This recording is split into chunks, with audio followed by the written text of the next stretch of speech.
President of the SA Federation of Trade Unions, Ruth Ntlokotse, says more Numsa members will face expulsion because they're demanding what she calls internal democracy, worker control and accountability. Ntlokotse has been expelled as a member of the metalworkers union.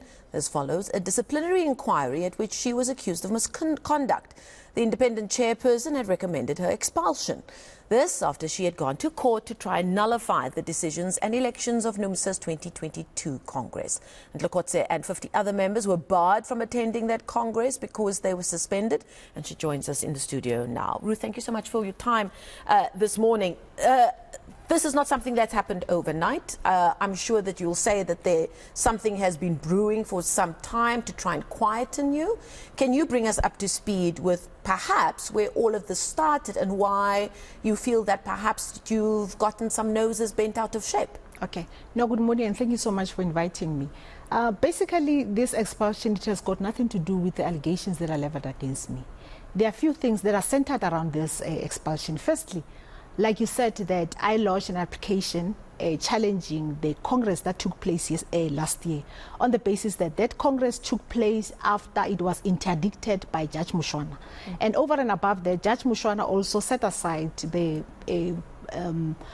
suspension of the 53 other shop stewards, including myself.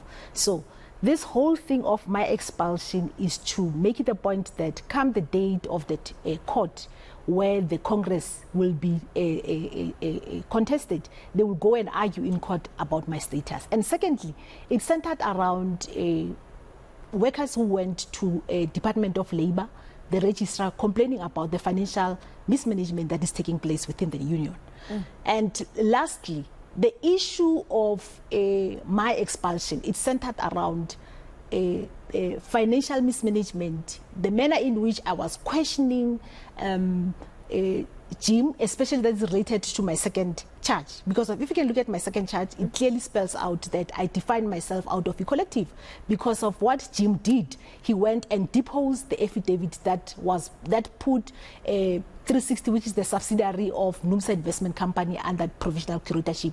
And I'm vindicated by the judgment from the court because of the judge was actually saying exactly what I said, as if like we're reading in the same script that Jim, which is on behalf of Jim. You're talking about Irvin Jim here. Yes. Yes. You've got no you've got no interest or direct link to this court proceedings. Yours, it's merely centered around the interest that is being portrayed or that is being illustrated by the Deloitte report. If you can look at that Deloitte report, you know, Marcel, you media, you normally concentrate on the investigation that was conducted by another person without necessarily going into details as to what is it that is happening. Jim, the very same Deloitte report is talking about Jim 40th birthday that was spent by workers' money, the laptop that was bought for the daughter. I'm telling you about the 20.1 million that the 360 invest that is appearing in that Deloitte report. That is talking about 20.8 million that was given to Numsa through sponsorship. 2019, 13.1 million that was spent to, and it was never brought to the structures. So now you're talking about that being the second charge. The third charge pertains to, they said that you failed to comply with constitutional duties, and it's got to do with you accepting a nomination for president without following party lines and that kind of thing, because the union had nominated Mac Chavalala for the same position. Are you saying, however, it's got very little to do with that kind of internal politics and more to do with the fact that you were pointing to financial issues that weren't being Let me tell you, there's no provision. Properly. There's no provision from the Constitution that claims that I should not have done what I did. There's no provision from, including the structure that took a decision to support MEC. It's a caucus. We don't have a caucus in terms of Numsa's constitution. And what I did, I exercised my right as per the SAFTU's constitution. The SAFTU constitution, it says that any shop steward from the affiliate that is in good standing can accept the nomination. That's exactly what I did. And it's not a new issue. It happened to Waile when he was contesting Willie Madisha in 2006 COSATU Congress. And what happened to Waile after that? Nothing happened to him. There was a second incident where the then chairperson of Gauteng, COSATU, Putasteki, also did that, accepted nomination that Numsa never supported. Why was I treated differently? Is it because I'm a woman? So these are some of the things that workers should know, that this thing of me being expelled from the union, it has got nothing to do with the allegations that are leveled against me. Do you believe they're trying to silence you? They're trying to silence me, including the other 53 members. The issue is centered around financial mismanagement. You know, Jim must tell the world, he must tell the workers about the 20.1 million that is not accounted for, that Deloitte report, he never contested it. The 13.3 million that it was given to Numsa as in form of a sponsorship. Believe you me, I was the national office bearer, sitting in various structures. At no stage where that 33.4 million was ever presented to the structures. And I can tell you that we've got the president of the union who's working at Ford, and he's working at a bodybuilder. We've got the treasurer of the union who's working at Isuzu. They are bodybuilder. They are working at the body shop. Their wages is determined by the bargaining platform. Go there and check how much they are earning and look at their lifestyle.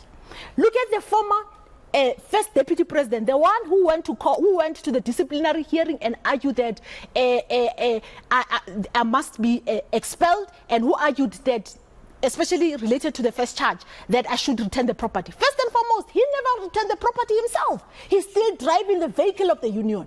And he must answer to the workers, he must answer to the world as to that 450,000, because of his blue-collar worker like myself, that he used to deposit, that he used to pay for the house that it was occupied by the former Deputy General Secretary of Numsa. These are some of the things that the very same leadership of Numsa must be able to tell the workers, because of some of these 53 workers who are suspended or who will be charged. And I can tell you they're going to expel them, because of these are the very same workers who are demanding for accountability. So you've been suspended along with 50 others. You say more will be suspended. There are many thousands of members of this union. What's the reaction been like? Are you saying that so many thousands are not aware of what you call serious misconduct happening within the leadership realms of the union? Let me tell you, Marcel, there's no worker control in the union. There's no democracy. First, let me make a typical example. My expulsion, it was never subjected to the structures. Jim went to the national executive where a lead, and some of the leaders that are sitting in that structure are beneficiaries of this 20.1 million and this 13.3 million. Forget about this 40,000 birthday and the 15,000 birthday. Let's concentrate on the 13.3 million and 21 and the others. That my expulsion, it was never subjected to the structures. They went there, he presented the report from the so-called disciplinary hearing, and they endorsed. And at the same time, he goes out and claims that Numsa is a worker-controlled organization. It's not. Most of the decisions that have been taken at the level of either the Central Committee, including my suspension then 12th of July, it was never subjected to for workers so that they can be able to take decision. I can tell you, workers are not happy. I've been receiving numerous phone calls after this so-called expulsion. They're fearful of speaking out? Others are speaking out. I can tell you that over and above that 53, there are others who receive letters as to why they should respond, as to why they should not be disciplined by the union. So that's why I'm saying from the statement that I issued yesterday that more expulsion are coming from the union. And it is on the basis that this current leadership, they don't want to account. Okay, Ruth, we're going to have to leave it there. Ruth Ntlokotse is the president of the SA Federation of Trade Unions and, of course, also members of Numsa. I'm sure our colleagues here at eNCA will, of course, forward the right of reply to Numsa a little bit later on to give their side of the story.